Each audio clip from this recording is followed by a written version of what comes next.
So hi, welcome to Noise Podcast. I'm Shane. I'm Glory. And we're here with Eli Hirsch of Eli Hurts. I have some questions to say about his upcoming album, Ouch, Eli Hurts. So congrats on that, by the way. How do you feel about the response to the announcement so far? The response is it's unbelievable, it's stunning, it's extraordinary. Hell yeah. It's the world eagerly awaits. Absolutely. The album fucking rocks. It's amazing. Thanks, bro. You heard it? Yeah. Yeah. Oh, sick. That's great. I appreciate that. What's your favorite song? Only listened to it once. I didn't come away with a favorite. Okay, that's right. Good catch. Yeah. So is there any meaning behind the album title or cover art? Any meaning? Well, the title is was sort of an attempt at being funny. Mm-hmm. And the album art, my friends Julia and Bella took that photo, and then they were like, check this out. I was like, that's obviously the album art. So that's sort of it. It wasn't it wasn't very premeditated, but Julia and Bella did all that stuff, and they're great. Oh yeah. All awesome. Right. So can you tell us a little bit about your writing process for this album? Sure. Let's see. So a lot of these songs, so I'm trying to light this incense while I talk to you. No, Okay. you're good. You gotta set the vibes, man. What scent? It's pine, but lighter. It's like full of juice. It's lighter, but it's not going. Oh, yeah. Usually you have to hold it up to click it. Come on. I don't want to do it. Well, I'll do it this way. Damn. Writing process of this record. It sort of these songs, a lot of them are pretty old. Like they I've been writing it sort of over the course of like 4 years probably. Wow. And I think a lot of that was just sort of because these songs accumulated, but I didn't really realize that I was going to do my own thing, my own project. And then I decided to, and then so it was sort of like deciding the best old ones and then writing a few new ones. But it was sort of just like, it was long. It was a long writing process, which don't ever do that. That's not a good thing to do. You want to just like write music and put it out, which is a good thing that I think I've learned from this process. Good. Because the songs get old, Yeah. The songs are really old to me. So obviously you're talking about like the songs feel old to you. Obviously they are old. Like, do you still like feel connected to those songs? Yeah, it's a really good question. I don't know. Somewhat. Not really. That's the first time someone's ever like just point blank admitted that. Everyone is beating around the bush, so I appreciate that. Yeah, I mean, not really. Like, but I don't know if it's my job to. I don't think it's really that important. Like, I was at one point. I wrote them, so it's important to put them out and share them with the world. Like, they're not really mine, It's like, I wrote a song. Some songs happened, and then it's my job to put them out, and so I do. And I think it's almost like, I guess my point is, it's almost irrelevant whether I'm connected to them or not. Okay. I mean, I think the question is like, if I went and toured them, what would that be like? But then maybe I'd get reconnected, like playing them. So I think it's a good question though. But yeah, not really. Yeah. So like, obviously you get reconnected with them, like if you were out touring. So like during your release rollout, you haven't felt the need to like go back, listen to it, and like see if there was any sort of connection there. Oh, it's crazy. I haven't listened to it in full like once in the last year. What? Not once. Is that how you do it with all of your art, or is this just? Yeah, that's sort of common. I'll finish something and then like listen to it for like a little bit and be like listen to it a lot and like make sure it's right, and then I'll like never listen to it again. That's really common. So is it kind of like a detox almost? So if you do end up revisiting it, it's kind of like new and fresh to you again? I don't think it's that sort of like what's what I'm looking for. It's not like thought intentional. Out that way. Yeah, it's not that intentional. No, it's not that intentional. I think it, for whatever reason, it happens that way. It's maybe like a losing of interest. It's sort of like I don't know. I don't actually totally know what it is. Sort of moving on to the next thing. Mm-hmm. Okay, yeah. So I was gonna ask, like, as soon as like you move on from that, you listen to it like 1,000 times, and you're like, okay, I'm not gonna pick this up ever again. Did you just immediately move on to working on like new music? Yeah. By the way, I feel that way especially about once it's come out. Like once something's been released, then I really don't listen to it. But yeah, I think that's true. I just sort of move on and work on new shit. Okay. Wow. So it's just whatever's next. I never really thought of it that way, but that is sort of how it goes. Wow. Just blown away because we've had certain artists come on here and be like, I listen to all of our old music before we go in the studio and write the next thing, so that I'm writing for the fans, but also myself. And you're just like, I don't listen to my shit like ever. I listen to it once and that's it. Yeah. I listen a lot when it's being made, of course. Yeah. Like, a lot when it's being made. And then like even right after it's being made and like checking mixes. Yeah, I would say though, once it's like sort of like that process is done though, it's like, yeah, I don't really. That's nuts. Or at least in the last few years, I really haven't. Okay. So is it kind of like you're sick of it, or is it just like, well, I can't do anything about it since it's done, so why listen to it over and over again? It's definitely an element of sick of it for sure. Mm. Not in a negative way though. It's not sick of it. I think it's just like my job with it is done. Okay. So like why keep giving it attention in a way? Yeah. Yeah. Okay. I did my role. And then it's interesting, right? Because there's so much music that of other people's that I listen to all the time, like constantly. Yeah. And have listened to for years and had different relationships with it. But I don't really have that like with my own music so much. There's a couple songs I have of my own that I sort of feel that way about, but very rare. And honestly, those are probably the ones that I really, really love. But, Okay. Not obviously not to keep beating the shit out of this one, but that's just so interesting. Never had an artist like say that about their music, you know? Yeah, no, it's fine. Totally. And by the way, it's not that I'm not proud of what I'm making. I really am. I think I really like my record a lot. I think it's awesome. And I love the songs on it. I think it's just like, yeah, I don't know. For whatever reason, I don't feel the need to really like listen to it. That's fair. All right. Yeah, solid. So what song off this album took the longest to write, and which one is your personal favorite? Can you see me, by the way? It's light. Kind of. The lighting's a little funky, but it's fine. There we go. Yeah. Yay. No one said anything. I'm just listen. This window used to be open like this, so I would just fall into the abyss. Where are you guys, by the way? I'm in New Jersey. I'm in Virginia. New Jersey, Virginia. Yeah. I was watching Sopranos last night. That makes sense. You've got the accent down, man. Tony. Tony. Dude, that's beautiful. Where in New Jersey do you live? Like the Jersey Shore. I'm like 5 minutes from the beach. Sick. That's great. Yeah. I'm not a big beach guy though. Oh. I've never really been to the Jersey Shore. I only really just spent time on the Turnpike. Bad spot to hang out in New Jersey. Yeah. The Turnpike and then wherever wait, not Fort George. What's it called right on the other side? Right on the other side of the George Washington Bridge is called what? Come on, Shane. I don't. You live there. I live there. I don't know what's up about it though. Wait, let's look it up. New Jersey. What's You're it gonna called? look at a New Jersey map. That's fair. I'm looking at a New Jersey map. I think New Jersey gets a bad rap, huh? They do. No, Yeah, it gets a perfectly fine rep. Says the one in Virginia. Okay, at least I'm not New Jersey. Fort Lee. Okay. Fort Lee. That's where my in my other band, his grandma lives. Who lived, and we would stay there sometimes. All right. That's cool. Nice. We were in New York. Anyway, sorry. Completely irrelevant. That's What's the okay. question? Good. Favorite song and which one took the longest to write? Got it. Mhm. Well, the song I just put out called Them, I wrote with Murph, who's the other guy who sings on that song from the Wombats. We wrote that like 5 or 6 years ago. Damn. So that's a long time ago. That's the oldest one probably. Okay. But it didn't take that long to write. We actually probably wrote it in like a few days, and then we just sat on it for 6 years. Mhm.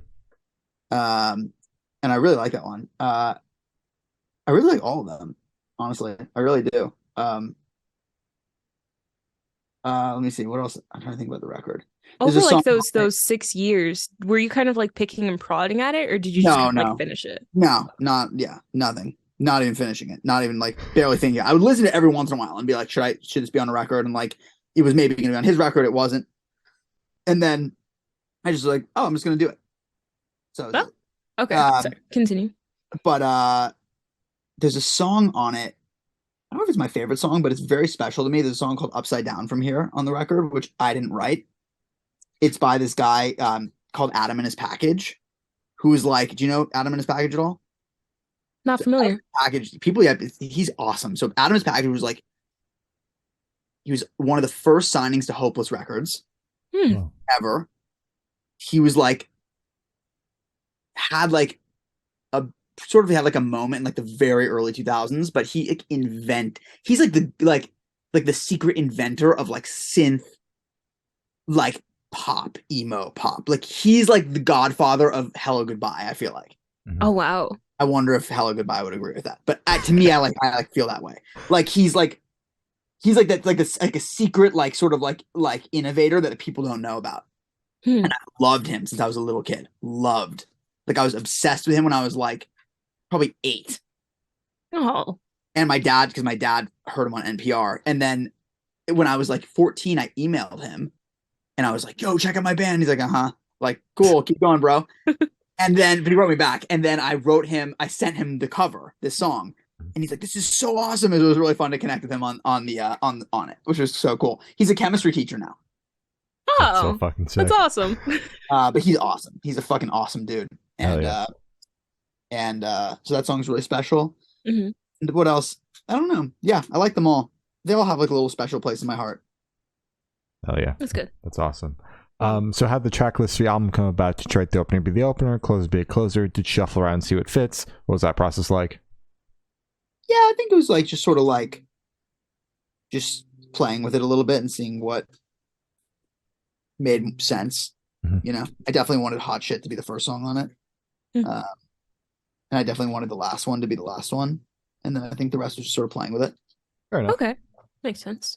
Yeah. So would you be able to tell us where your headspace is at while you're creating this record? Headspace, sure. Mhm. What do you mean by headspace? Mindset when you were, because I know this was over the course of what you said, like 6 years. So just kind of like the overall mindset when you were kind of putting it together and writing the last couple songs. Right, yeah, I guess that it's sort of like it was just really fun, you know. It was just really fun. Like I Really? think it's so fun to get the opportunity to make this record. I'm so grateful also to my label who's putting this record out, Rude, like for giving me the chance to make it. And it was just fun, you know. I've always played in a band, not being the singer of the band, and which is also really fun in its own way. And this was an opportunity to get to express myself. Yeah. It was just really beautiful overall. I mean, it was great. I learned so much. I learned how to make a record. I learned a lot. So it was great.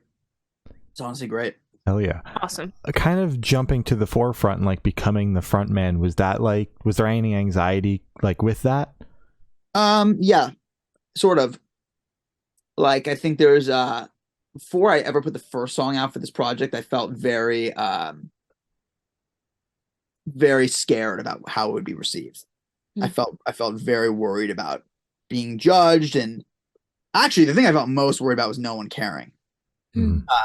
And it's interesting because I actually have put songs out for this project, and like, you know, it's not that no one's cared, but you know, it's like been small. The releases have been small.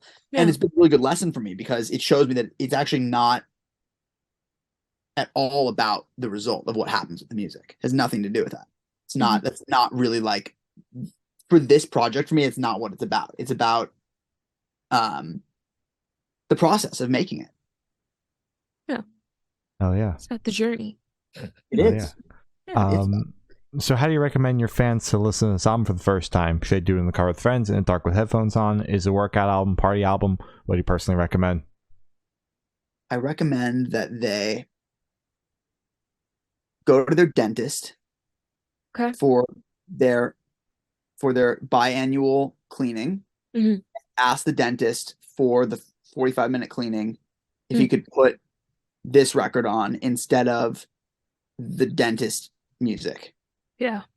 And connect your Bluetooth to the dentist's Sonos Mhm. and play this album with your mouth open under the dentist light. So it Wow. sounds like you've got personal experience with this, number one. Number two, I am going to the dentist in 45 minutes. And maybe I will just fuck around and ask to do Are that. you actually going? In 45 Yeah. minutes? Yeah, it's Yeah. on the calendar. Yeah. That's unreal. Yeah. You should. That'd be so funny. That'd be awesome. It would be. Awesome. Wow. So this one should be super, super quick off the top of your head. I want you to describe this album for new listeners in 3 words. No more, no less. Okay. Mhm. Fun, Okay. LaCroix, Perfect. and LaCroix is one word Yeah. because it's like a brand. So Fun, LaCroix, and Indestructible. Ooh. Nice. Love All it. right. That's perfect. When Glory first posed the question to you, you were staring very intently at the LaCroix can, and I thought that you were like trying to get inspiration from this can, like to get the 3 words off of it, you know? I don't know if LaCroix gives me inspiration, but it definitely gives me hydration. Yeah, absolutely. I fucking love LaCroix. Yeah. Yeah, I actually don't know if it is hydration because I don't know if carbonated water is good for you. Oh, it's good for you. It's the same. I was drinking like 2 fucking boxes almost every 3 days back in like 2020. It was bad. So I did look it up. It's fine for you. It won't affect you in any way. It's literally the same as just drinking a glass of water. The carbon dioxide, you just burp the carbon dioxide. It's not a problem. Yeah, that's it. Yeah, I love it. So yeah. good. You're good. We're good. What's your favorite flavor? Oh, easy. It's not this one. It's cherry blossom. All right. Cherry blossom. I haven't had that one. It's great. That sounds pretty good. I'm not a big sparkling water guy, but that actually sounds pretty good. Water. Yeah, New Jersey. It's coming out. Yeah. So is there a certain feeling or emotion you want listeners to have while going through the album? No, absolutely not. I mean, I think it's just whatever the natural reaction they have to the thing is, you know. I mean, if someone takes the time to listen to the entire record, that's an incredible honor to me. So I'm very grateful for that. So I'm grateful to you guys. Hell yeah. Of course. So can you talk about any particularly challenging or standout moments from the creation of this album, positive or negative? Yeah. I mean, this record was such a great thing to work on during COVID. I went to Portland, Oregon, where I'm from, for almost a year. Actually, it was pretty much a full year. And it was just a great, you know, such a gift to be able to focus on this and have an outlet. So I think, you know, I was literally like, my dad has his office and no one was in the office. So I like set my studio up in that office. That's awesome. Like not at the house. Like there's like an office for his company. Yeah. And I set up my studio at that office and I was like, there's like no one there. And I was just like, spent a lot of time alone just working on music. Yeah. You know, I think Legit Moments was really lonely but it was really good because I think it really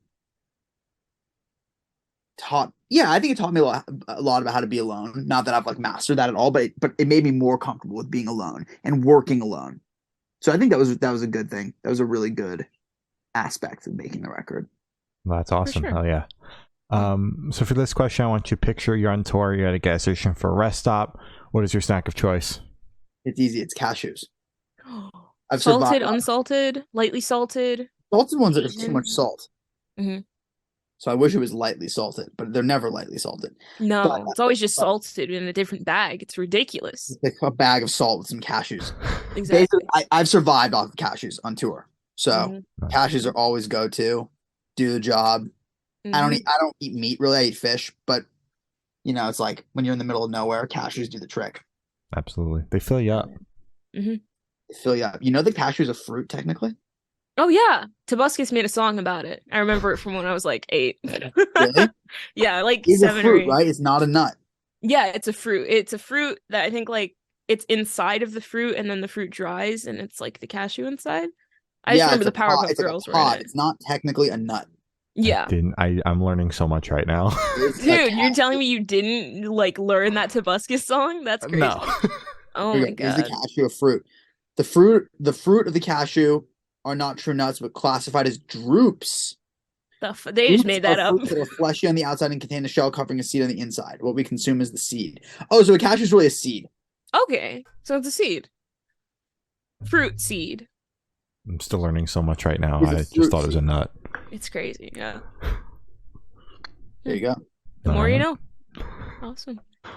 So, on the topic of food, if your project was a dish, what dish would your project be and why? Matzo ball soup.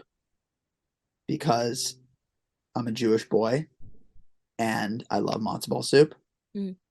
And that's a good enough answer. Hell yeah. I'll take it. It's perfect. Right. So for the last couple questions, we're going to shift completely away from music and go straight to death row. Boom. So if you're on death row, what would your last meal be with a drink? Oh, fuck, Jesus. Getting morbid now. That's a question.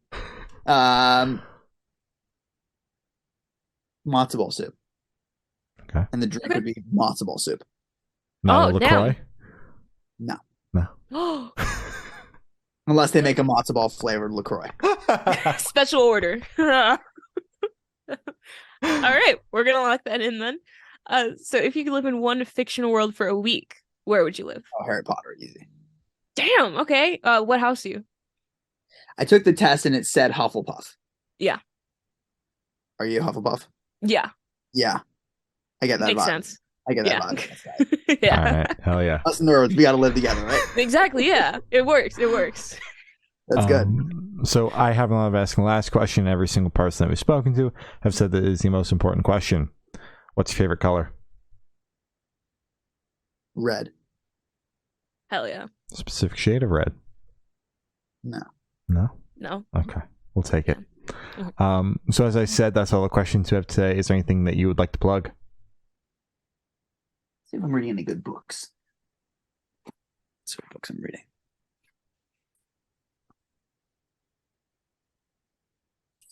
This book is great.